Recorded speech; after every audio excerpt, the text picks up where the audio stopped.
Hi, everyone. Welcome. We're just going to give it a few minutes for folks to keep joining, and then we'll get started.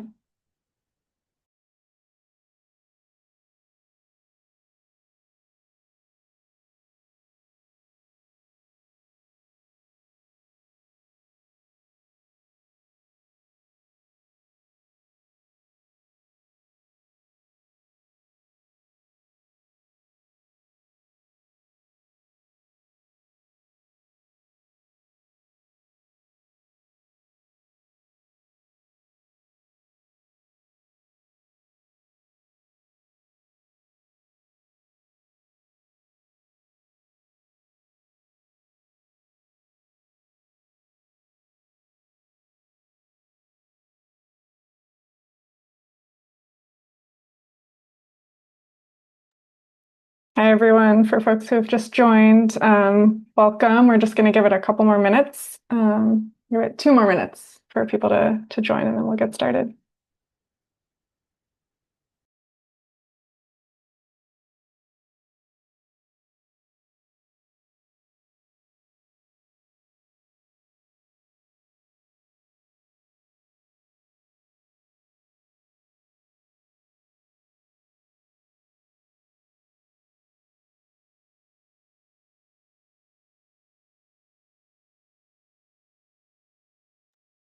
Yeah, and while we're waiting, hopefully everyone can see the translation instructions. So we will have Spanish translations for everything today. So if you'd prefer that, these are the instructions for accessing that. And yeah, feel free to ask or let us know in the chat if you have any issues or questions.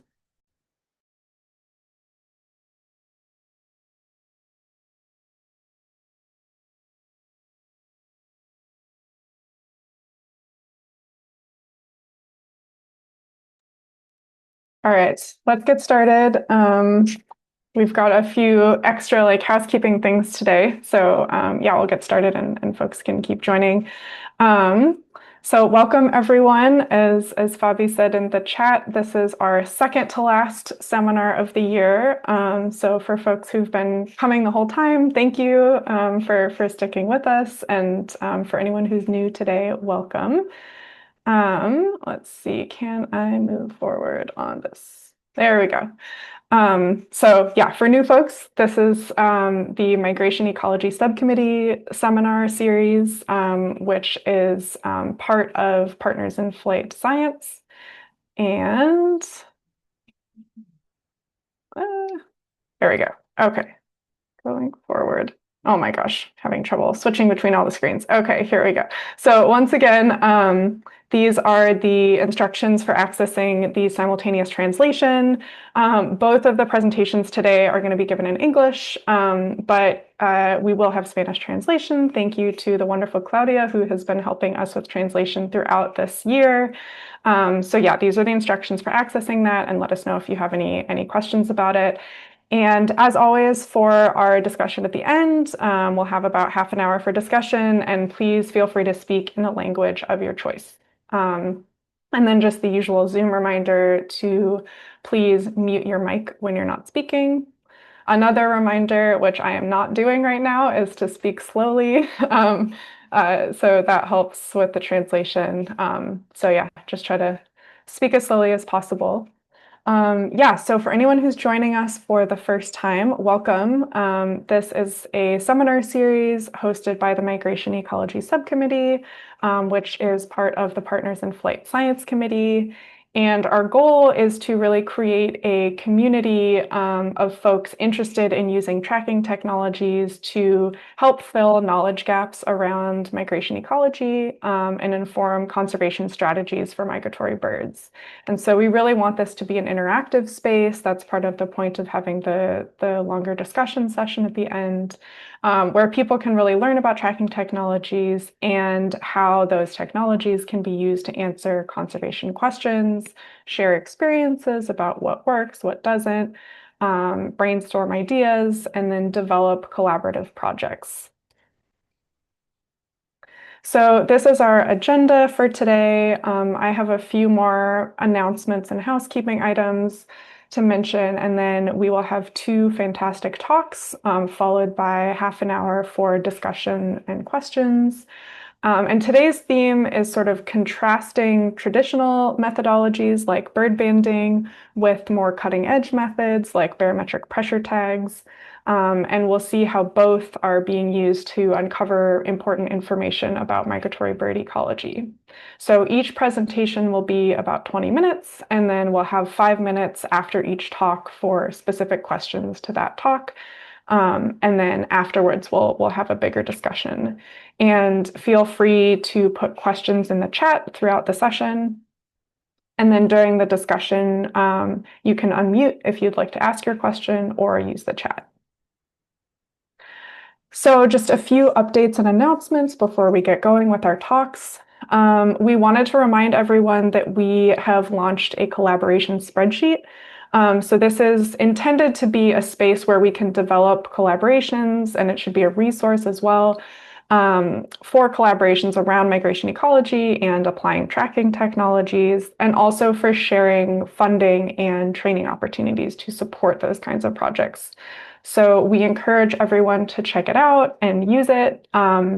And we have a place where you can submit feedback if you think there are ways to improve the spreadsheet or have kind of a better space for developing those collaborations.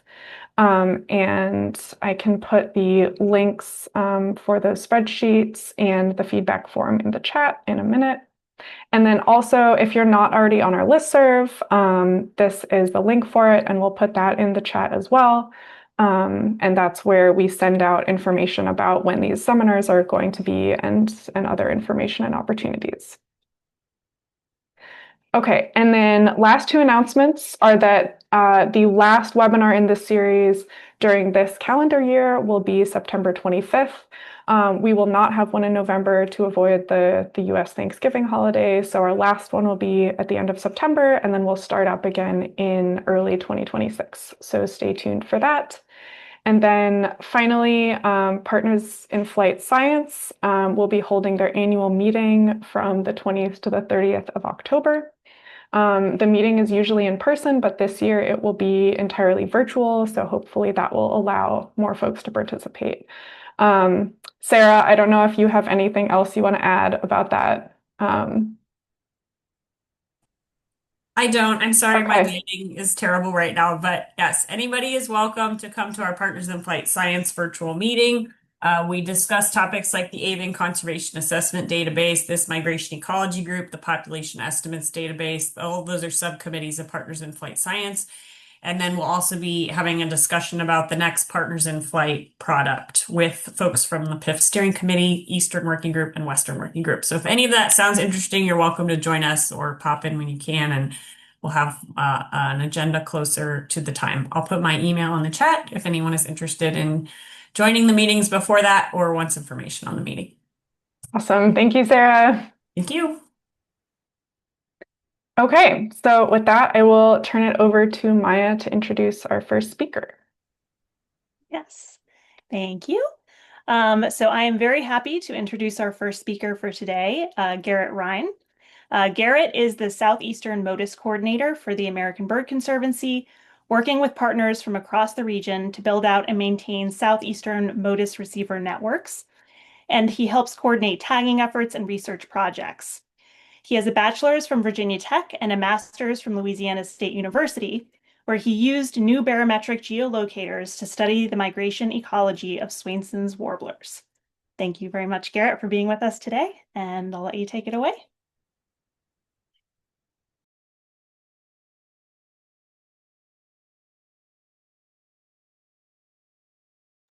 Awesome. Thank you, Maya. Let me get this in presenter mode. Oops. Can everyone see that? Can we see that? Yeah, that looks great. Awesome. Well, thank you for that introduction. Like Maya said, yeah, my name is Garrett Rhyne, and I'm with the American Bird Conservancy, ABC.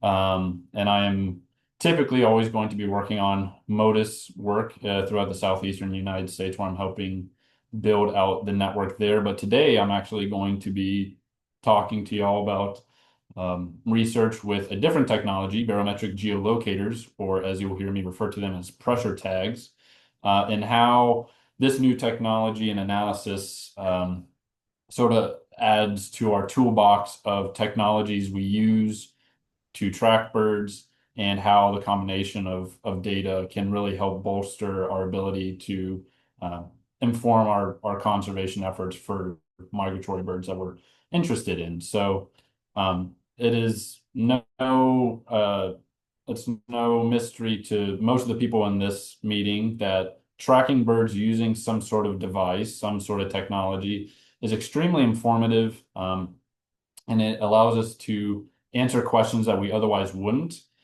such as connecting the breeding and non-breeding locations of different populations, subsequently figuring out the degree of connectivity between those populations, being able to determine an individual's complete migratory route, including the stopover sites, which can be just as important to identify as their breeding and non-breeding locations.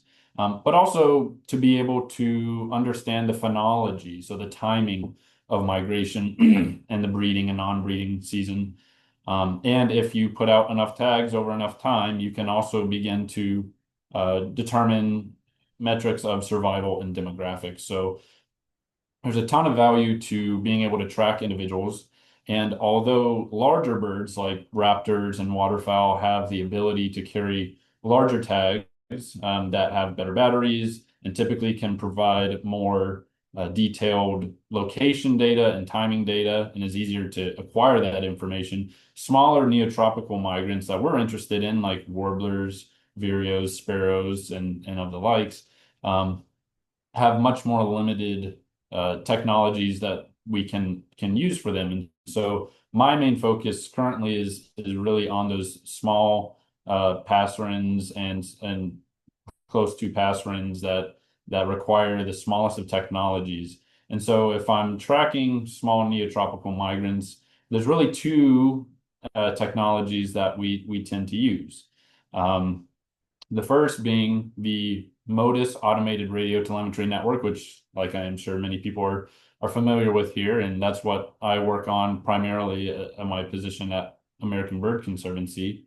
And this is essentially where we can apply these inexpensive and lightweight radio tags that have a unique identifying code, encoded they are digitally encoded tags that ping for a certain amount of time, and as a migrating bird flies in range of some sort of receiver with antennas, that bird is detected, and subsequently that data is sent to a central database where you can piece together where the bird went and over time with those timestamps.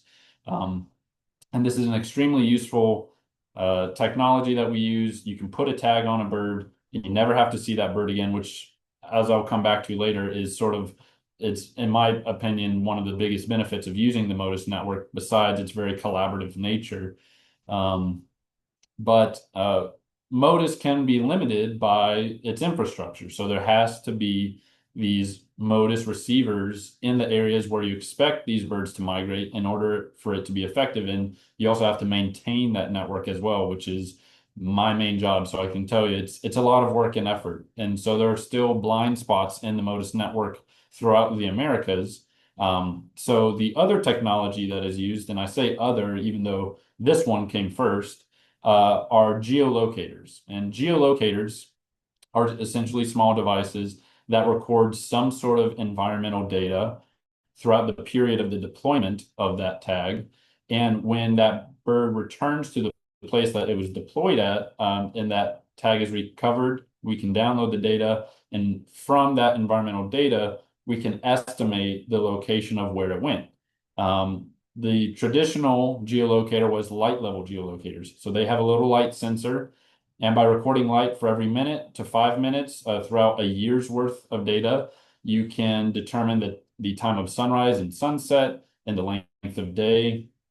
And you can estimate latitude and longitude based off of different computer analyses in the program R.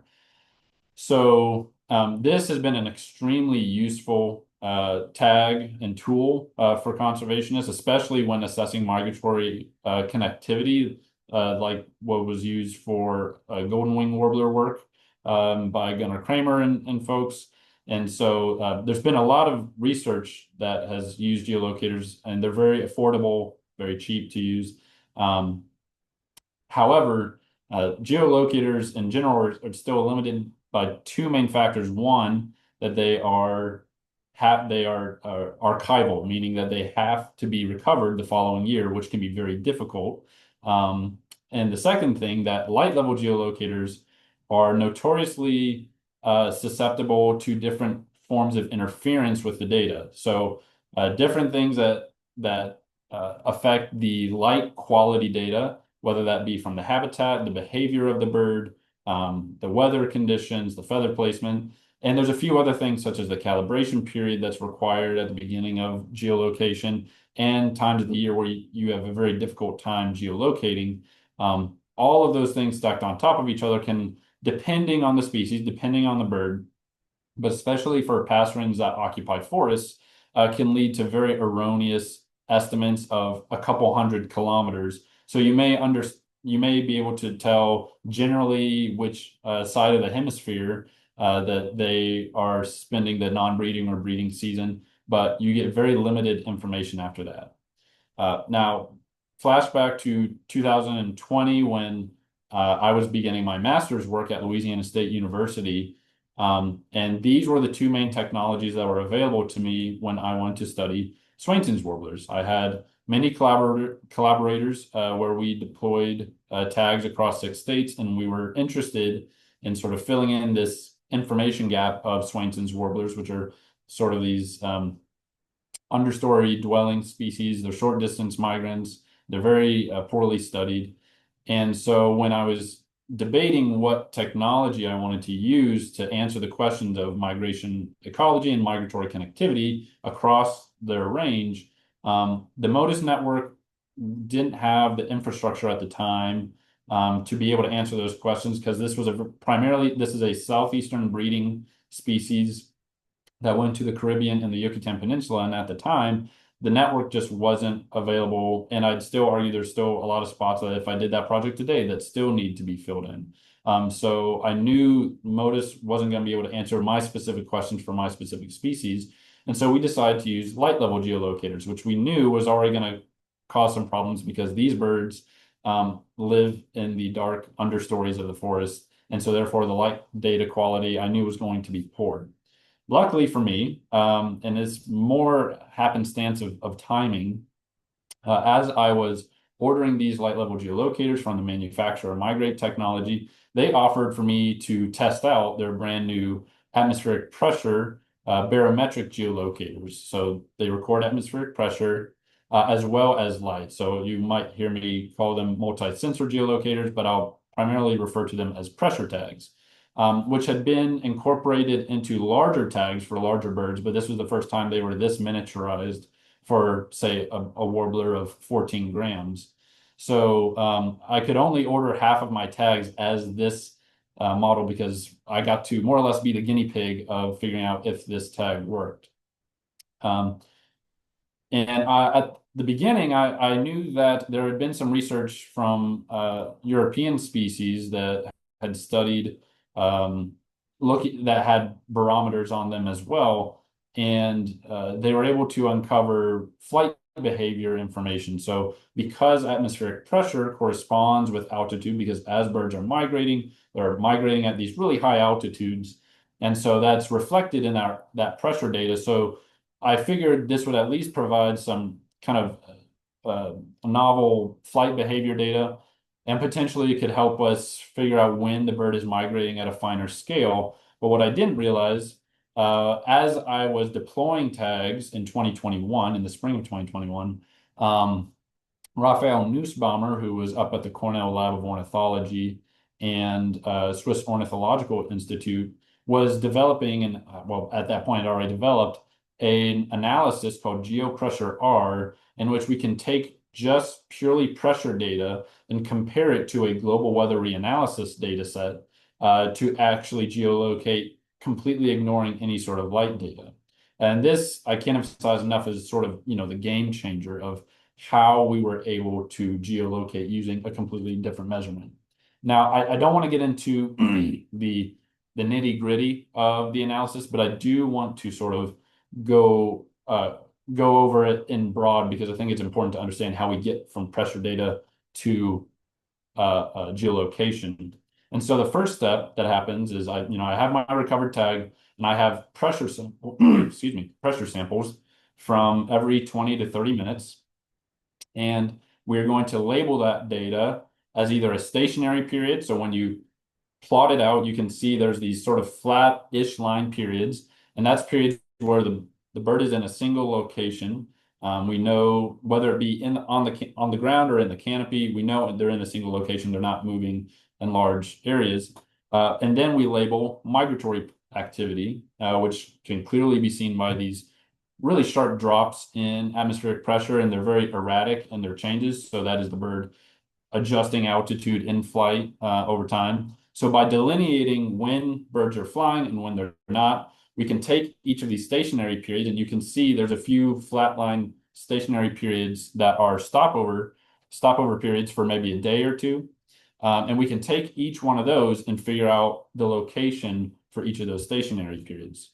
So we take each stationary period, and the first sort of layer of this analysis is we know the elevation that the bird is at throughout that period. So we set a minimum and a maximum ground elevation mask so that we can exclude everything else. So if we have a bird at the altitude in the mountains, we can exclude all the lowlands that we know it clearly wasn't. So that automatically sets a pretty big land mask.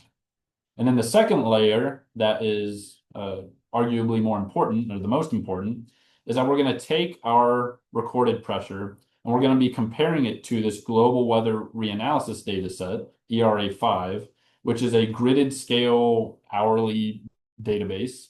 And essentially, we're comparing our variation in pressure, which you would be surprised how much variation there is in a single location. There is across the globe, and we're basically just putting it up against that global data set, and we're trying to find the place that has the best match. So what it does, instead of finding a single point, we start to generate these maps that are likelihood maps based on how well it fits that weather reanalysis data set for each stationary period. And then the final step is that we're able to refine, especially these short stopover sites where there's not nearly as much data to work with.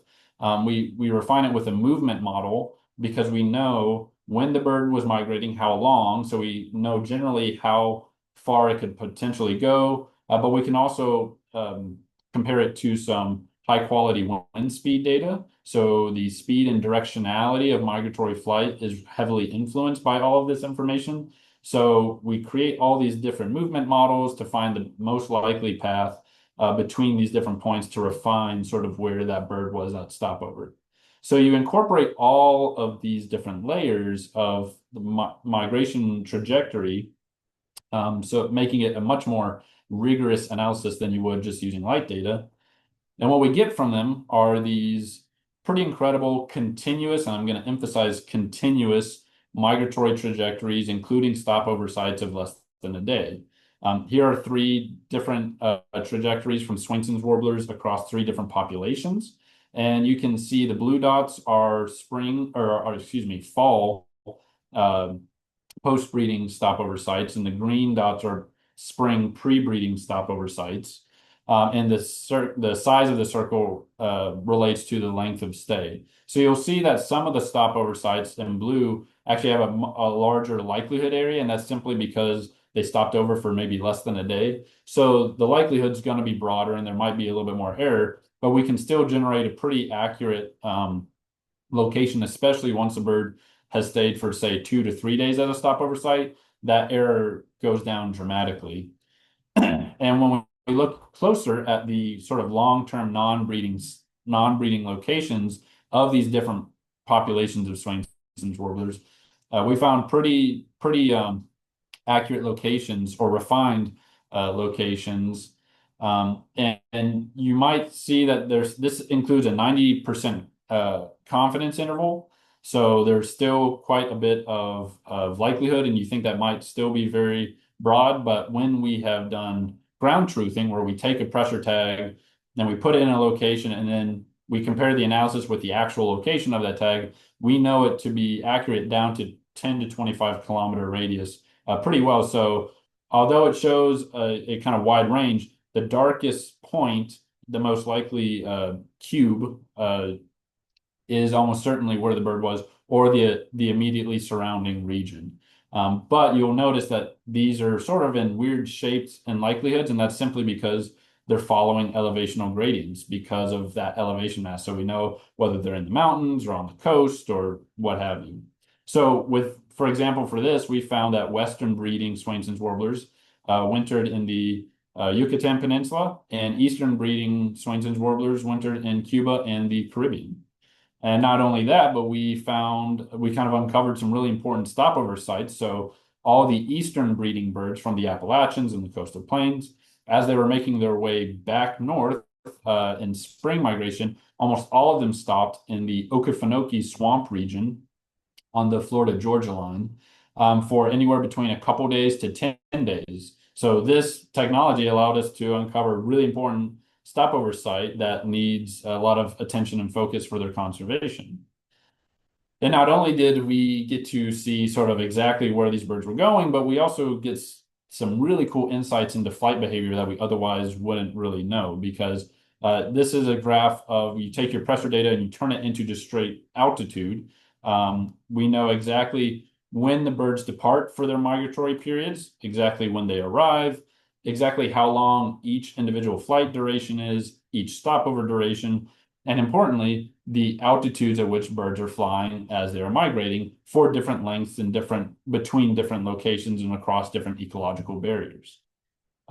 With that, we get the exact phonology of when birds are migrating. So there is no guessing, there is no estimating. We know exactly when they leave, exactly when they arrive, exactly how long they stop over for. And this can be really critical, like I said earlier, especially if we're doing this over time, to see how birds are reacting to changes in the climate and how spring and fall resources are changing as well. For example, with our Swainson's warblers, typically we think spring migration is going to be much quicker than fall migration, but that happened to be the opposite, where here each of those bars is the length of time that each individual bird spent in migration.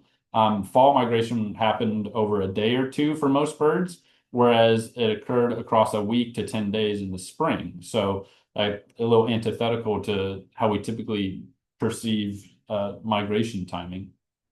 So there's a lot more that I could get into with the findings of that research.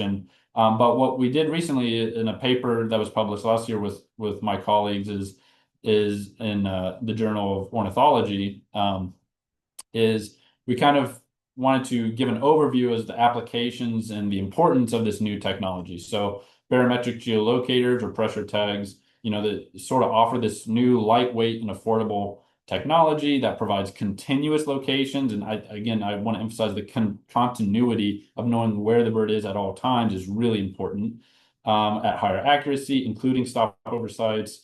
We get the exact phonology of that bird, and we can get some really interesting flight behavior data.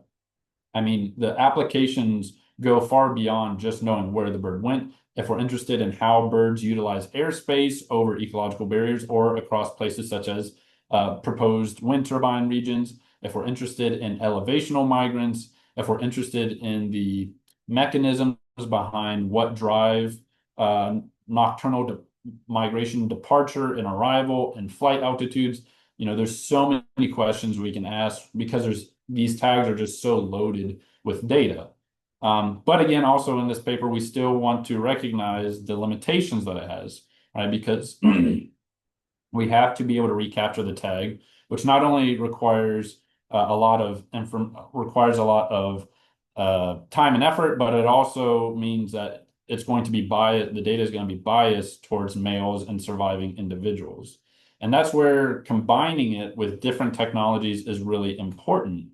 And so last year, Adam Smith, who's the ABC MODIS director of the US, we decided, as we were tagging wood thrush with nano tags as part of their range-wide project, we decided to use a multi-tag approach and attach a geolocator to a nano tag so that we could get both benefits of the technologies. We deployed 6 and recovered 3 this year, which 50% is awesome. Unfortunately, one of those tags has malfunctioned. Another tag I'm having to send back to the manufacturer to extract the data because the bird had destroyed the tag. But one tag still had perfectly good data. So we're not sure how those technologies affect each other in terms of them physically being together. But we did get data from one bird, and it is pretty enlightening to see where that bird went, especially as part of this range-wide wood thrush study. And we found that our bird from Georgia flew directly across the Gulf of Mexico and into the Yucatan. It spent the winter throughout Guatemala and made its way to Chiapas, Mexico. And then it flew back across the Gulf of Mexico into Louisiana and made its way back to Georgia. But as you'll notice, something that was really interesting, and I thought it was particularly interesting because the previous partners in flight meeting, there was some folks presenting on wood thrush tracking on the non-breeding grounds. And they found that they thought that birds were moving pretty far distances in the non-breeding season. And with the help of pressure tags, we saw that that's actually the case. It was crazy that these birds are doing nocturnal, relatively large migratory flights between 20 to 50 miles away in December and in January and then in March. So it never had a single non-breeding territory during the season. It continuously moved into the mountains of Chiapas until it migrated back north. So I thought that was really, really interesting, and I think has some big implications. Now, unfortunately, this bird was not detected on any MODIS towers, which is disappointing. But when you look at the map of their trajectory versus the map of available MODIS stations in the region, you can see that this bird just happened to pass through the black holes of that region along the Gulf Coast and in the Yucatan. So although that is disappointing, it's very enlightening for us because it informs us where we need to put more work in and where we need to continue to bolster the network. And actually, I will be working in October to put more stations on that panhandle of Florida. So we're working on it, and it's been very informative. So by putting these two tags together, we have the benefit of both sides. We still need to figure out how those tags physically interact, but otherwise, this can be a really useful tool to identify MODIS network needs and the coverage that's needed. But also, once we are able to have an example where we have a bird with detections on the MODIS network, that can help inform sort of either the movement model or other aspects of the geolocator to ground truth it. And I'll also say it was very useful for tracking the geolocators to recover, because often you have to go in blind when you deploy a geolocator and hope that the bird comes right back to the same spot and you can find it again. Whereas here I was able to not only it pinged at the local tower that it was deployed at, so I saw exactly when it showed back up to go catch it again. But I was also able to use a hand tracking antenna to go and find it specifically and then set up my net. So that made recovering geolocators versus my Swainson's warbler work way, way easier. And that was a big benefit. So the big takeaway message from all this, sorry for rambling, maybe a little bit too long, but my big takeaway is that we need to be able to implement multiple technologies to answer the questions that we want to in regards to migration ecology. And pressure tags now offer a really, really useful tool as part of that. And with that, I don't know if I have time for questions or we can save it till the end, but thank you for having me talk. Thank you so much, Garrett. That was so interesting. Yeah, I have a bunch of questions, and I'm sure other people do too. But yeah, I think maybe we should move on to the second set of talks, just so we can leave enough time for them, and then people can ask questions in the discussion session. All right. Well, yes, thank you, Garrett. That was fascinating, really interesting subject. And yeah, I think I'll probably have some questions at the end for you. So moving on to our next set of speakers and next presentation, it's my pleasure to introduce Matt Fuirst and David Iles, who will be talking today about some of the work that they're doing with the Canadian Migration Monitoring Network. So Dr. Matthew Fuirst has broad interests in understanding the demography and movement ecology of wild animals, with particular research strengths in spatial modeling, avian monitoring and conservation, behavioral ecology, and molecular analyses. He's a research ecologist with Birds Canada and is primarily responsible for overseeing the Long Point and Thunder Cape bird observatories and their respective monitoring programs, as well as collaborative research and aspects of the Canadian Migration Monitoring Network. And Matt also uses data from the Canadian Lakes Loon Survey to understand patterns of productivity and population rates for common loons. So Matt's going to start off the presentation, and then David Iles is going to finish the presentation, and David's a biostatistician with the Canadian Wildlife Service at Environment and Climate Change Canada, and he works to strengthen the design and analysis of large-scale bird monitoring programs across the country, helping to produce more accurate estimates of bird population status and trends. So in addition to David's work with the Canadian Migration Monitoring Network, he contributes to several major initiatives, including provincial bird breeding atlases, the Boreal Bird Monitoring Program, the Seabird Colony Monitoring Program, and the Arctic Program for Regional and International Shorebird Monitoring. Really looking forward to this talk on the Canadian Migration Monitoring Network, and I'll hand it over to Matt and David. Thanks for being here. Awesome. Thanks for having us. Thanks for the intro, Amy.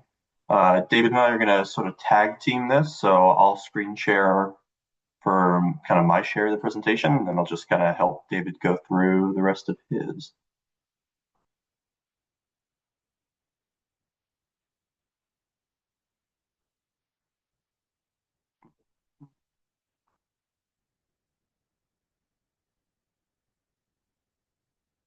Okay, everyone can see this? Yeah, looks great. Okay, great. So I think this talk will be really complementary to what Garrett was just talking about, because what I assume a lot of this kind of group talks about is real-time ways to actively track birds. And what David and I will talk about today is a network in which we can utilize, at least in Canada, to analyze and understand birds at both the regional research station level, but also at a very large scale. And using the Canadian Migration Monitoring Network, we are able to tap into a really large array of researchers and research stations to better understand migration and animal behavior in general.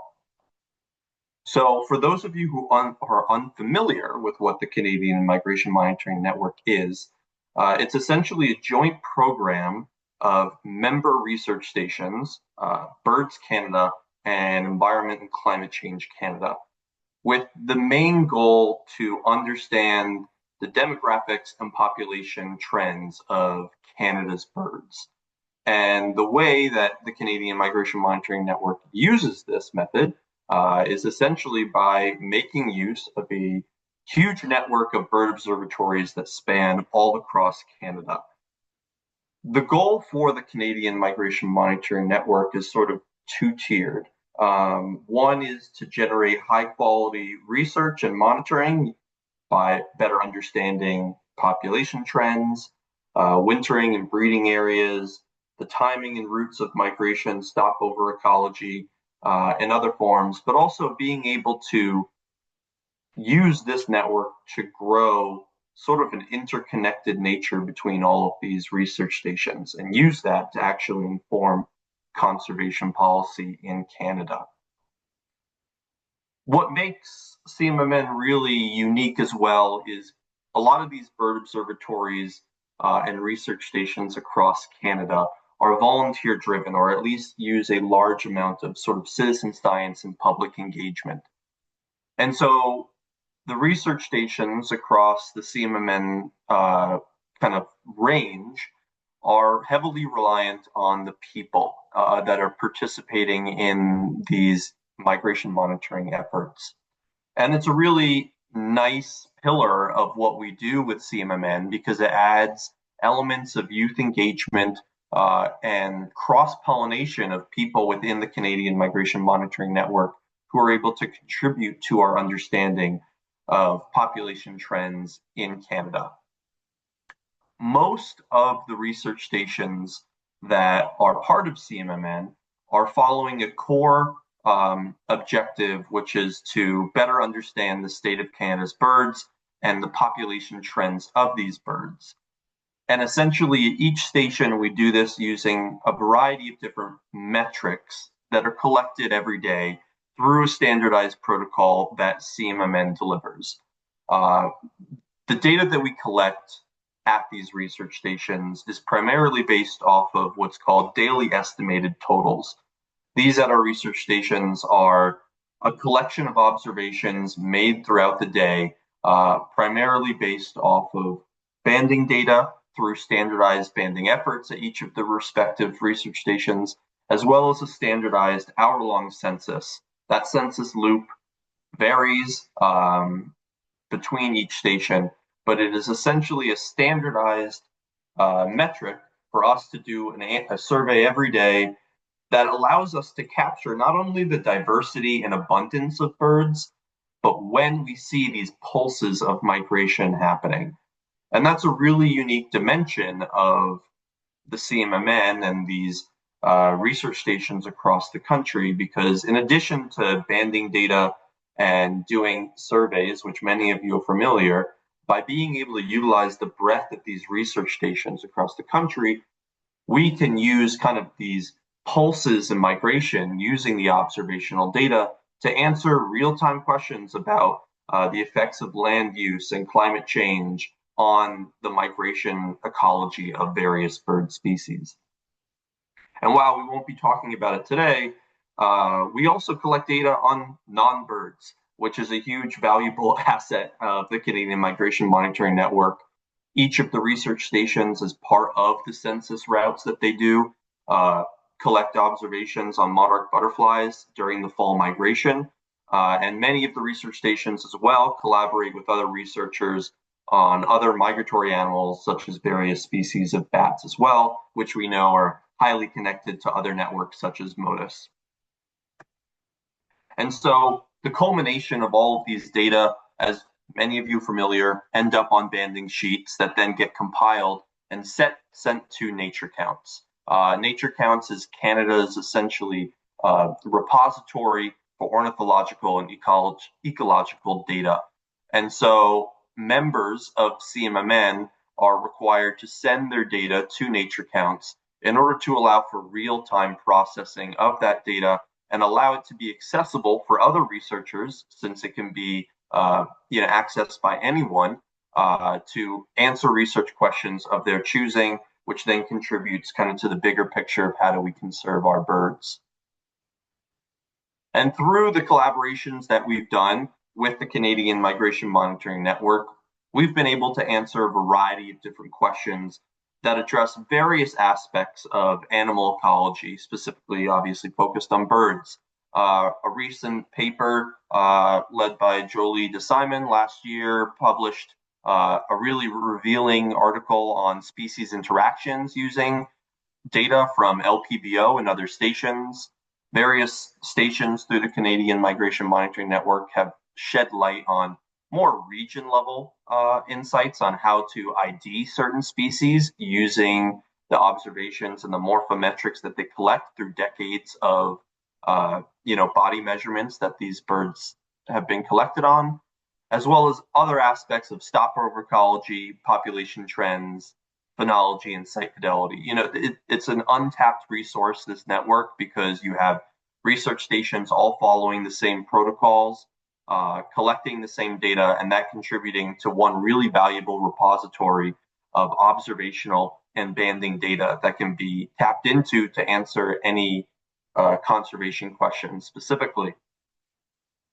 And we've been able to really expand on this additionally. I'm not going to go into depth, and this complements what Garrett was just talking about, but this Canadian Migration Monitoring Network also opens doors for these research stations across Canada to collaborate with MODIS and other large-scale tracking technology networks that can make use of the boots on the ground station efforts that are collecting data on birds to obviously contribute to other large-scale projects that are co-occurring. And that's a good transition into David's project, which uses this network of research stations to look at black holes. And I'll pass it on to David now. Well, thanks, Matt.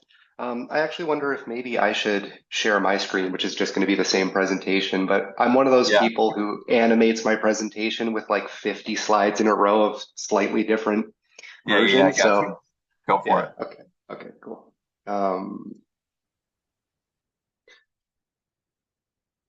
Okay, hopefully you're seeing a full screen of the same presentation. Yep, that looks great. Okay, awesome. Okay, yeah, well, thanks for having me here to talk about this. And yeah, Matt set this up really nicely. So I'm going to talk about a recent paper that we published where we use data from the CMMN stations as well as a bunch of migratory monitoring stations in the United States to create a framework to estimate larger scale population trends at large regions and also at the continental level. Okay, so this was published in Avian Conservation Ecology, and basically just to set it up, so the case study that we focused on was the black-polled warbler.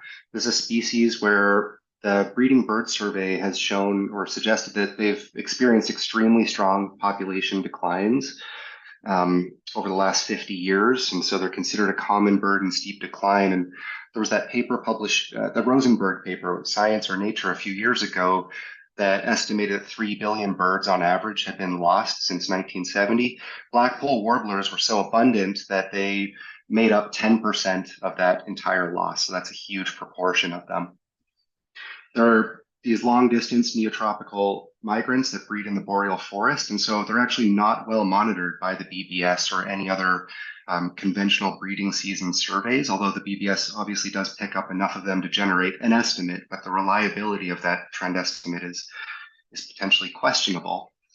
And so here's a look at their just migration pathways. This is from a paper published last year in their southward migration into South America, Colombia and Venezuela, and then their northward migration back up into North America. So the data that we used for this analysis comes from this network of stations, most of which are from the Canadian Migration Monitoring Network, but we also supplemented it with some information from the United States that had enough observations of the species to generate trend estimates. And some of these stations only capture birds or are only operational for the pre-breeding migration. Some are operational just for post-breeding migration. Some are operational in both seasons, so they help inform our trend estimates for both seasons. And ultimately, we're going to generate trend estimates using data from each of those migration seasons and then compare them. And that gives us another way to sort of independently assess the reliability of our trend estimates. If they don't agree with each other, that leaves us scratching our head a little bit about why.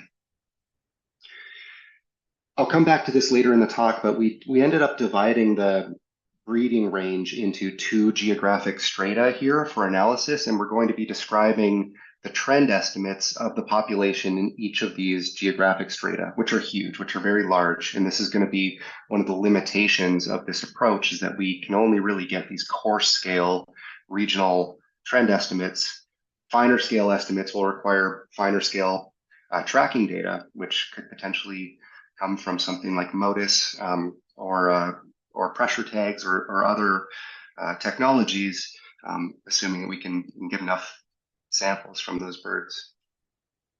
Okay, so here's just a conceptual sort of cartoon of how we thought about this problem. So this is an example of birds are captured at and counted at a single migration monitoring station. And this is repeated in a standardized way throughout the season. And we can end up generating this curve throughout the season that describes the number of birds captured on each day. And then from that, you can generate an index of the number of birds that were at that station over the year. In our case, we basically integrated over this curve. So we just calculated the area under the curve, which is sort of like summing up every day of the season.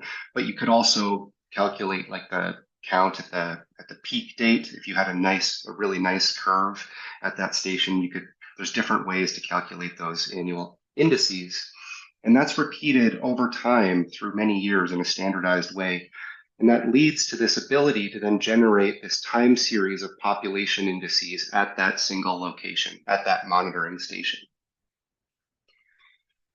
Okay, but then here's the trick, is that single station's trend information, it's hard to understand what that actually means in a regional context, in a national context, without knowing where those birds came from. So in our case, we used stable isotopes to help us understand the catchment of each of these stations. Where did those birds originate from? Those stable isotopes are collected or analyzed from feather samples when the birds produce their feathers. They lock in an environmental signature of where they produce those feathers, and that gives you an indication of where they came from on the breeding grounds. In this case, it's hydrogen isotopes. And so then this lets us, rather than just understanding how many birds were at that station in that year, it gives us an estimate of the number of birds from multiple discrete regions that were at that station in that year. And this is the key that links the station level time series to a regional level population trend estimate. That was an example for one station, and then we broaden it even further because we have a network of stations that are all receiving mixtures of birds from different regions. So each station has different catchments. Each of those regions has different population dynamics that then filter in and affect the population dynamics at the station. So you can see that this is a complex hierarchical process, many different moving parts, and it takes quite a lot of consideration to put all the pieces together in a coherent way. I'm going to show this next slide, which is, I don't expect anyone to read. This is just to say that when we take this conceptual framework and try to translate it into a statistical model, that's when we really have to sit down, think about the equations that are underlying the migration pressure from these different regions to the stations, the dynamics at the individual stations, how are the birds distributed throughout the season at those stations. These all require many different assumptions. There's many different parameters that you have to decide to include or not include. And so this is where there's a lot of wiggle room and opportunity to include or exclude different sources of specificity there. But anyways, and so we make a lot of assumptions, and we talk about those in the paper, the assumptions that we made and that we might reconsider in the future. Okay, so all that hand waving aside, get back to the blackpoll warbler example here. So again, just to set the stage here, so we had two different geographic strata that we were interested in estimating regional population trends within, based on both the counts at these migration stations as well as isotope information from these stations. So I'll just skip to some of the results right here, and it looks like, or I should finish up in about 5 minutes. Okay, cool. I just saw your camera pop on there. Yeah, you're fine. Sorry, you're good. You got a few minutes left. Okay, good. So what these show are those time series of population indices calculated for each of these migration monitoring stations in the pre-breeding season. And the X's are just the observed total counts across the season. The gray dots are the model estimated ones. And this is just to show that the model is actually able to track those annual changes in the number of migrants showing up at each station. Okay, the next part of it, this is the raw data on catchment that goes into the model. So you can see here that each station, and so on the y-axis, this is the number of birds that actually had stable isotope signatures for at each station in each year. Most stations didn't have any, some had a few, some had a lot, and some had them repeated through time.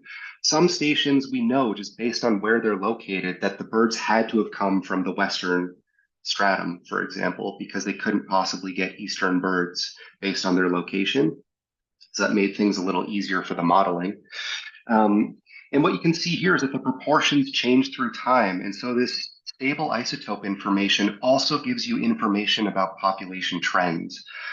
For a station to go from having all eastern birds to all western birds over the course of 30 years could be consistent with a decline in the eastern population or an increase in the western population.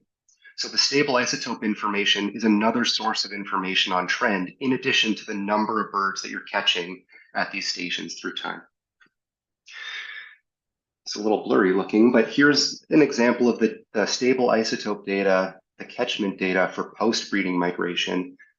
Here we barely got any birds from the eastern stratum, and when we did get them, they were mixed in with a much higher proportion of birds from the west. These are stations on the east coast of the United States. And in this case, this is where we have a mixture of birds, and we're going to have a very hard time pulling out eastern population trends since our catchment of eastern birds was so limited. And we'll see this in the next slides. Okay, these are regional trend estimates, regional population trend estimates. And what I'm showing here is this first column on the left is pre-breeding migration. The top row is Western population and the bottom row is the Eastern population.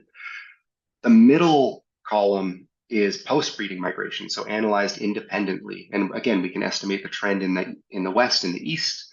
And then we compared that also to estimates from the breeding bird survey, which obviously are not migration-based. So what we found was that from migration monitoring in both pre-breeding and post-breeding seasons, we found evidence that the population had increased in the Western stratum, which was counter to what the BBS was reporting, that it had experienced a long-term decline. In the Eastern stratum, the red, what we found was that in pre-breeding migration, we had very strong evidence for a long-term population decline. During post-breeding migration, as I just showed in the previous slide, we basically didn't have any stations that captured enough eastern birds or had enough of a signature there to estimate that trend well. And so even though this trend looks flat, the confidence intervals are extremely wide here. And basically what this means is that the model is just not capable of giving us an informed trend estimate for the eastern stratum. So we wouldn't say that there was no trend at this stratum or in the east. In the season, what we would say is we actually don't know what the trend was. There just wasn't enough data to support it. And the BBS showed that there was a decline in the east. So in the eastern stratum, our migration monitoring results correspond with the BBS, and that's consistent also with evidence from the Maritimes Breeding Bird Atlas and Mountain Bird Watch, which showed very similar declines over that same time period. That discrepancy in the West is a bit of a head scratcher. Okay, the last thing that I'll wrap up with is how do we convert that to national scale trends? That's what I started this talk with. To do that, we need another source of information, and that's where we have to know what are the relative abundances of these populations in these different strata so that we can reweight those trends. Because if you have a large decline in the east, but there's barely any birds there anyways, that doesn't really affect the national trend as much as a change in the west, which might have many, many birds. So we need a relative abundance map to help us reweight these trends in a national context. And there's many different sources of relative abundance information we could use here. Two that we considered were one from the Boreal Avian Modeling Project. They construct Canadian-wide and soon to be national, or actually North American relative abundance maps for many of these species. What that map suggested was that black holes were almost 2.5 times more abundant in the western stratum than in the east.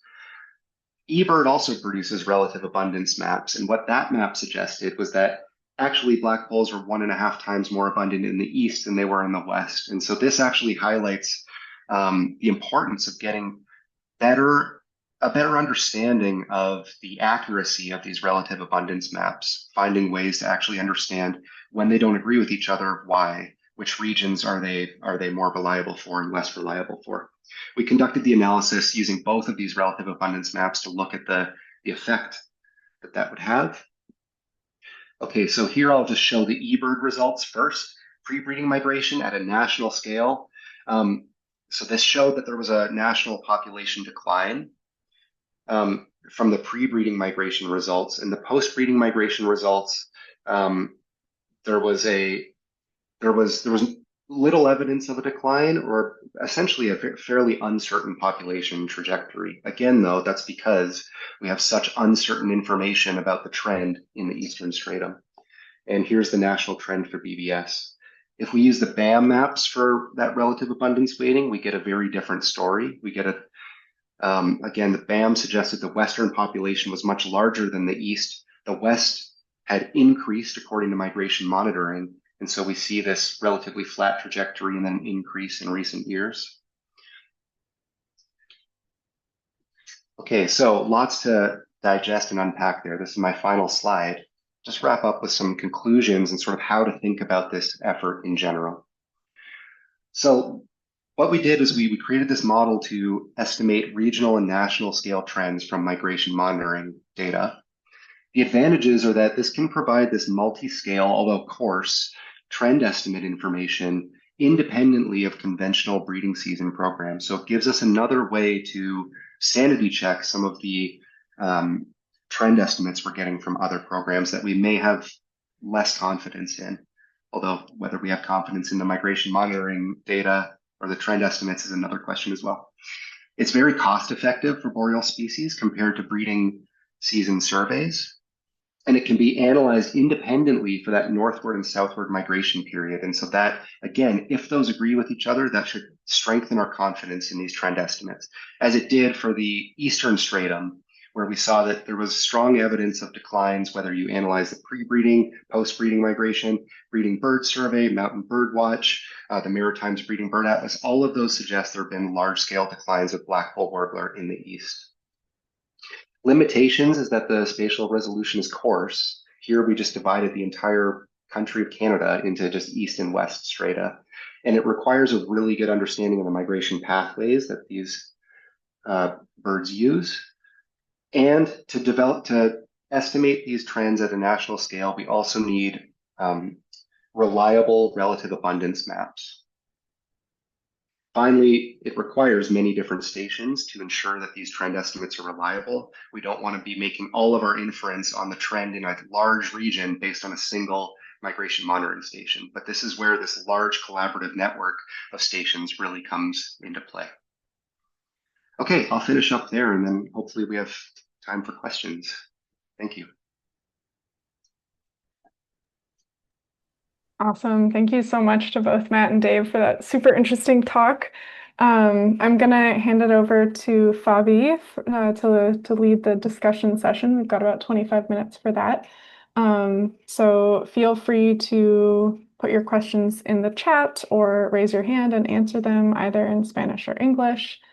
Yeah, I'll wait to see if anyone else has questions, but I have a couple. So if no one else does, I'll go first.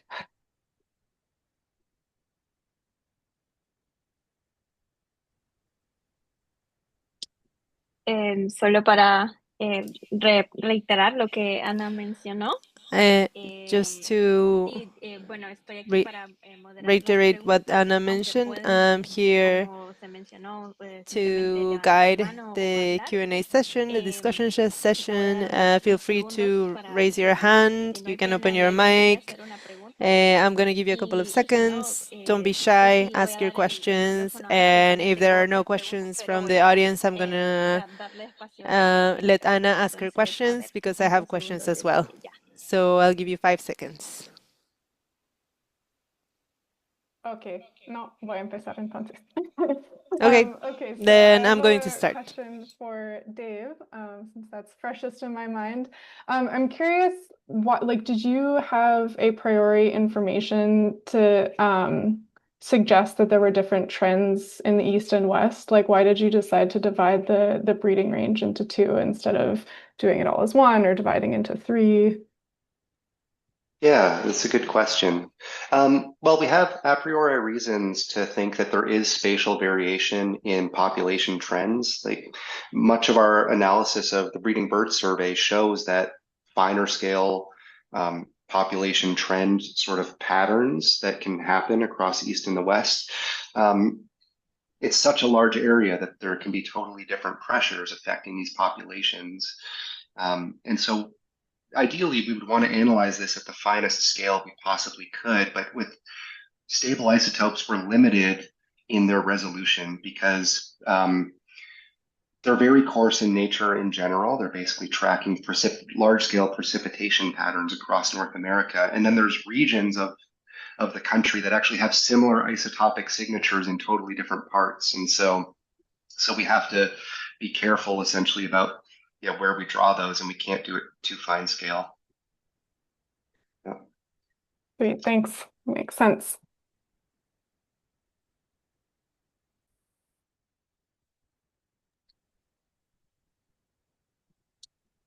Tengo una pregunta para, I have a para question Garrett, for Garrett porque, bueno, no sabía que because, well, I existían didn't los know that geolocalizadores barométricos. the ¿Nos pressure podrías hablar tags un poco existed. sobre So los could you retos en tell us a bit migración more con about the las challenges tormentas? O sea, sé que la altitud se migration with correlaciona con storms? Because I know toda la altitude is localización, related to pero geolocalization. ¿viste But algún, did por ejemplo, you octubre, temporada de find, well, huracanes you y know, otras because tormentas, October we tiene have algún hurricane impacto season and en other tu análisis? storms.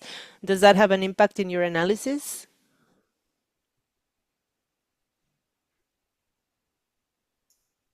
I'm sorry, was that I I can't speak Spanish. I'm so sorry. Sorry, yeah. If well, yeah, maybe Fabi, you can repeat that one in English, or I can. But for Fabi's gonna ask the questions in Spanish because she's in the Spanish room, which we do for the recording purposes.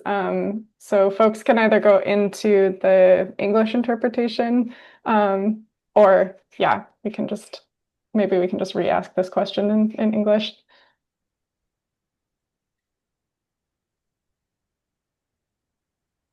Yeah, so basically the question was if are there any issues with barometric pressure tags and storms, since it's measuring pressure, especially during migration, during hurricane season, does changing pressure from storms impact the pressure readings at all? And if so, how do you Right. deal with that in the analysis?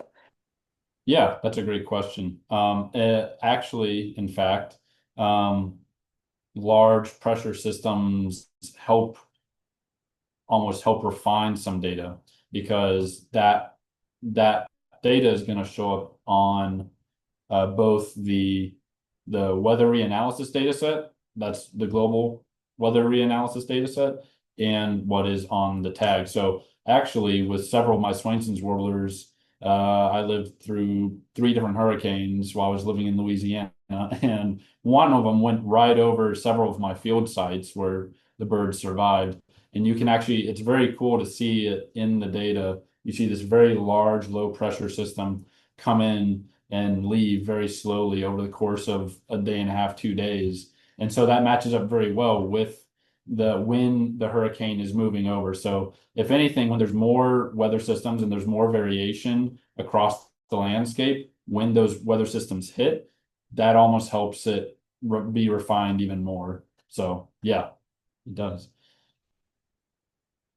And actually, I think on the wood thrush, Hurricane Helene passed over, and that over here in Athens, the eye of Helene went right over last year, and that also showed up in the wood thrush pressure data as well.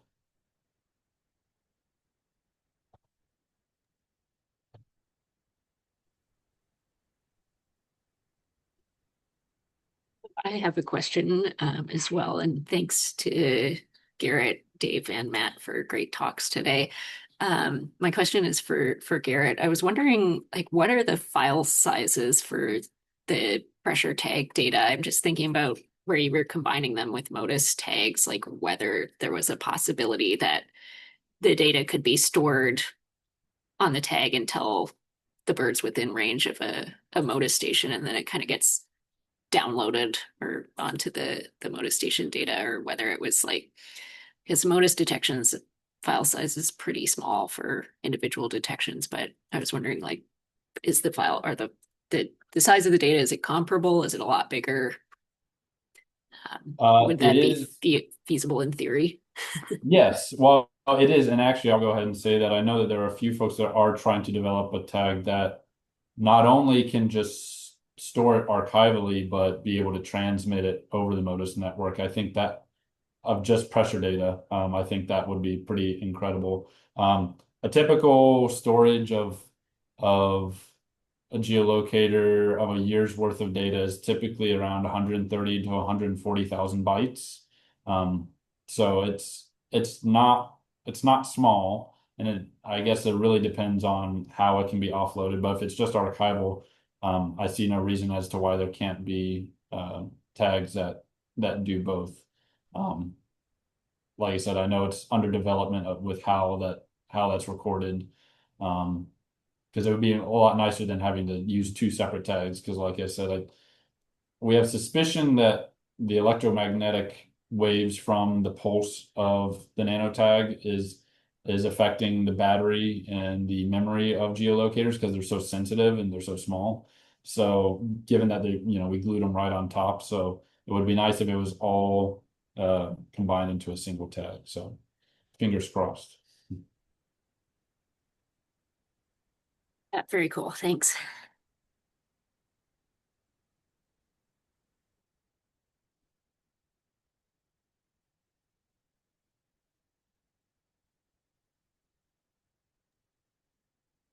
Okay, while we're waiting for other folks to put stuff in the chat or raise their hands, I have another question about the black poles. I was just looking at the eBird trend predictions for black pole, and I think it kind of shows the opposite of what you guys found from the banding data. It looks like they predict a decreasing trend in the west and then an increasing trend in part of the east. And yeah, I'm just curious about your thoughts on that. I know the time scale is different. Also, there's probably a lot less eBird data on black holes from that part of the range. So maybe the banding data is just a lot more reliable for that species. But yeah, just curious if you have any thoughts on that. Yeah, that's I noticed that too. A good question. So yeah, I think some of the considerations that you raised are the same ones that I was thinking about. It's hard to imagine there's a lot of high quality data in eBird on black holes in that region, in those regions where they are. It's also the fact that there's at least 3 or 4 different independent lines of evidence suggesting that big declines have happened in the east. That is pretty strong evidence, that's pretty strong evidence that those declines have happened. And so it is a question why eBird is showing that there are increases in the east. The situation in the west is harder to understand. It's hard to know if the migration information is biased in some way, like maybe we're only getting individuals from a certain location that has a particular trend, but the rest of the region doesn't have that trend. It's a little harder to know what's going on in the West. Yeah, that's an unsatisfying answer to your question. Yeah, no, it makes sense though. Yeah, it'd be interesting to talk to folks at Cornell and see why they feel confident in those trends.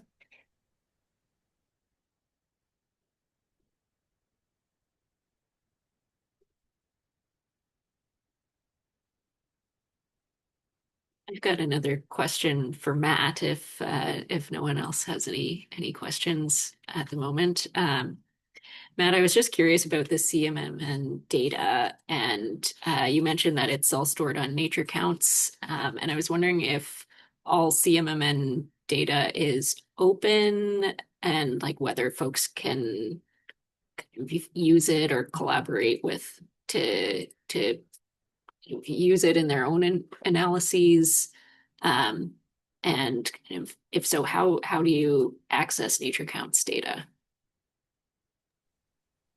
Yeah, so it's a great question. So nature counts, again, just sort of as a refresher for anyone less familiar, is essentially a portal that brings together observational data on birds from bird monitoring, bird banding, and other broad scale citizen science-based surveillance programs. As far as accessibility, anyone can put in a data request through nature counts for either station specific or multiple stations migration monitoring data. It could be anything from survey data to banding data. There's different tiers of security that we have, but they all go through regional approvals and generally are accessible to anyone, whether it's an undergraduate thesis or a postdoc project. One of our bigger challenges for kind of accessing that data is simply the growth of nature counts and electronic data submission is happening so quick that the pivot from research station specific protocols for how they submit the data is sort of in a little bit of a lag. Historically, stations would just keep banding data and observational data, scan it, and then send it in. Once nature counts sort of became more prominent, we developed a process where at the end of each year, each station member or member station, sorry, submits their data to nature counts either directly through the portal or through a standardized like spreadsheet essentially. But now we're starting to make that real pivot to everything being on nature counts, whether it's collecting the data through the apps or submitting all of the survey data electronically. But there's still plenty of sort of catching up that we have to do to make all of the data accessible in real time.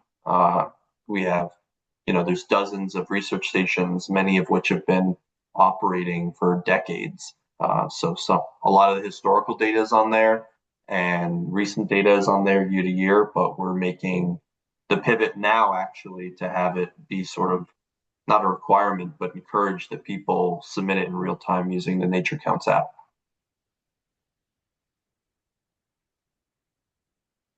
Great, thanks. Thanks, Matt, for telling us a little bit more about nature counts. And yeah, I know I've used the app and it's been really good.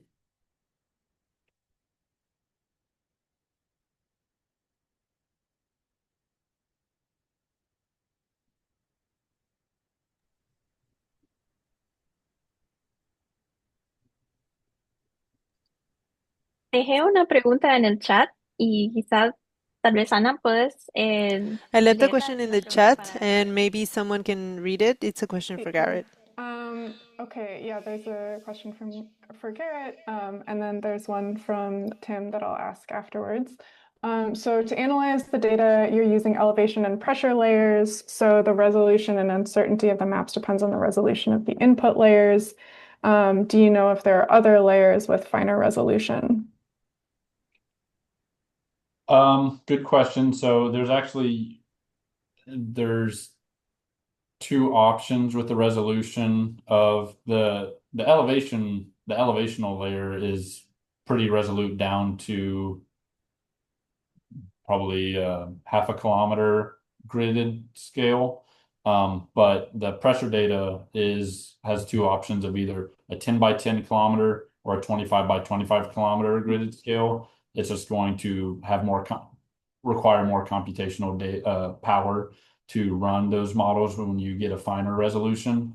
I'm not familiar with, because the only other sensors, we're using the best available data that we have, which is this ERA5 data set.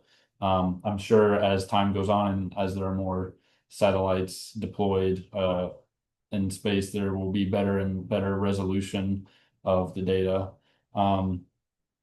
But frankly, I think it's pretty getting down to a 10 or even 25 kilometer resolution is already pretty nice. And like I mentioned, we were able to do some ground truthing to see how that on the ground compares to the resolution that we're provided, and it's pretty accurate.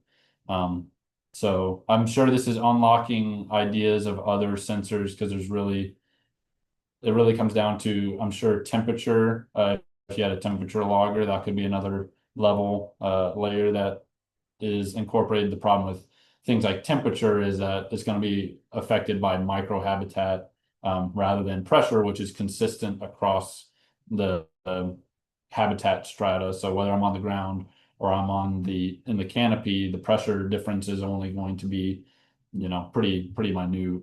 Whereas in that variation is going to kind of stand over time. But I don't know if that answered the question. But Yeah, interesting. And yeah, I mean, it was really cool to me that you can see the within non-breeding season movements with the pressure tags. That's a pretty awesome scale to be able to get down to. I don't know, Tim, did you want to ask your question, or I can also ask it if you'd prefer?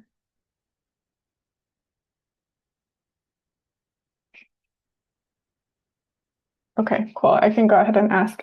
Yeah, it's interesting. So not necessarily a question for today, but I'd be interested to get some suggestions on how best to track birds for storytelling in addition to delivering scientific knowledge. We will cycle from Alaska to Patagonia starting June 2026. Following the migration of birds, the idea is to tag birds in the high Arctic, potentially reconnect throughout the flyway during our parallel avian human journey. The initiative is called Wings of Survival, and yeah, Tim gives contact information if anyone has thoughts or is keen to learn more about the story. I definitely am. I'll reach out to you, Tim. For those who don't know, I'm with the Wildlife Conservation Society, and I work for the Mesoamerica region, but we also have programs in Alaska and Patagonia. So I'd be super curious and we're working along that flyway. So yeah, I'd be very curious to learn more about that initiative.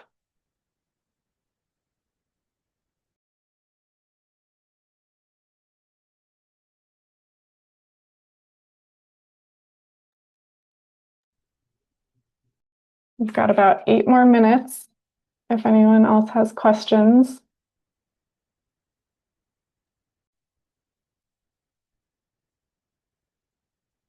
Yeah, that sounds like quite the journey, Tim. And very exciting. I guess, yeah, in terms of like tracking birds for food research and conservation as well as storytelling, because certainly, you know, bringing people in is a big part of conservation. I think probably the kind of the more connections that can be made along the journey is the better. I mean, I think of like red knots because that's what I worked on in school, and there's the famous moonbird red knot B95, which is the leg flag, and just like having different people recite that bird across 20 years from Patagonia to the Arctic made for a great story. And I know there's like a children's book published about that bird's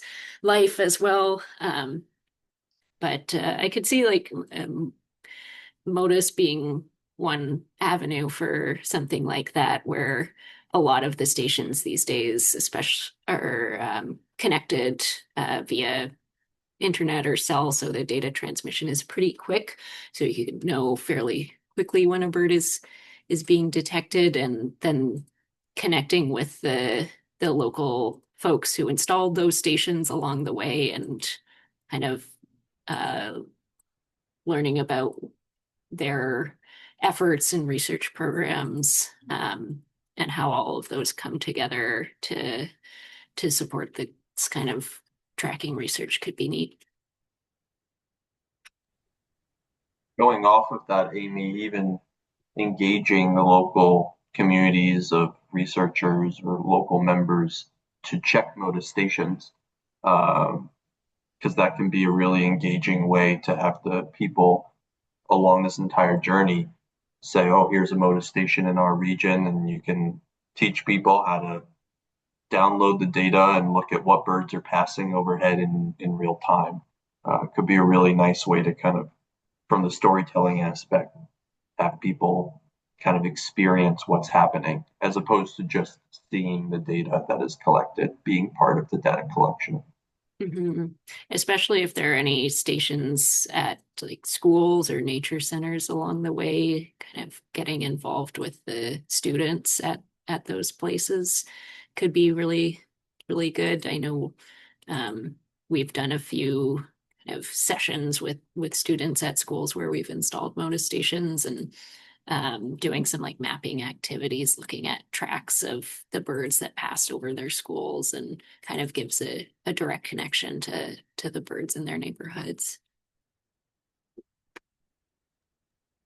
Yeah, thinking. Oh, go for it, Tim. Sorry, maybe I just briefly. Thanks so much for reading out the question. I was just moving around, so thank you so much. And yeah, we cycled across Canada last year, and we actually got Birds Canada supporting us, WCS Canada supporting, sort of in the storytelling, social media space. So Jody and Andrea have been very helpful. We're doing a ride across the grasslands this summer, so they'll have us on their podcast. So yeah, and as you said, there's a lot of potential for community engagement. So we're really trying to build this movement and have community events as we traverse the flyway. So yeah, I don't know where everyone's based, but very keen to chat with people from all countries across the flyway and sort of see what's possible. So we're really just seeing ourselves, the two of us, as catalysts for this bigger story. So yeah, and we have a pitch deck which we're happy to share. We have a production company here based in Edmonton, and we have international film producers based in the UK. So there's going to be a professional documentary as part of this. So yeah, keen to chat if anyone's interested. That sounds amazing, Tim. I'll definitely email you. I know you said you're already in touch with WCS Canada, but I just learned about a really cool project that our Alaska team is working on. We do a lot of work with coastal Indigenous communities there, and I think there's a project to connect some of those communities with Maori communities in New Zealand. So it's not quite the Alaska to Patagonia flyaway, and there's some stuff around like cultural significance of bar-tailed godwits, and I guess there are these like traditional like face masks that some of the Indigenous communities in Alaska use, and there are like some hundreds of year old ones that are like designed around bar-tailed godwits, and so I think they're doing like an art project around that. So yeah, just thinking about additional connections between local communities and birds that are migrating those super long distances. So anyways, it sounds like a really cool project, and I'll reach out.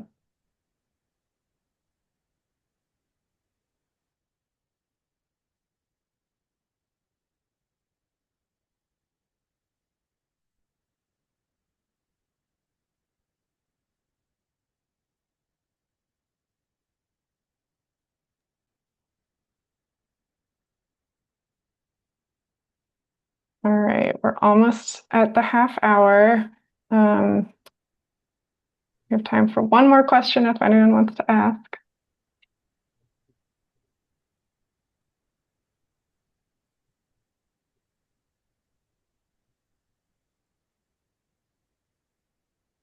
All right, well, if not, thank you again so much to our three amazing speakers. Those were really cool complimentary talks. And thank you, as always, to Claudia for the interpretation. And we will see you all for the last webinar of the year in September. Thanks, everyone. Thank you, everyone.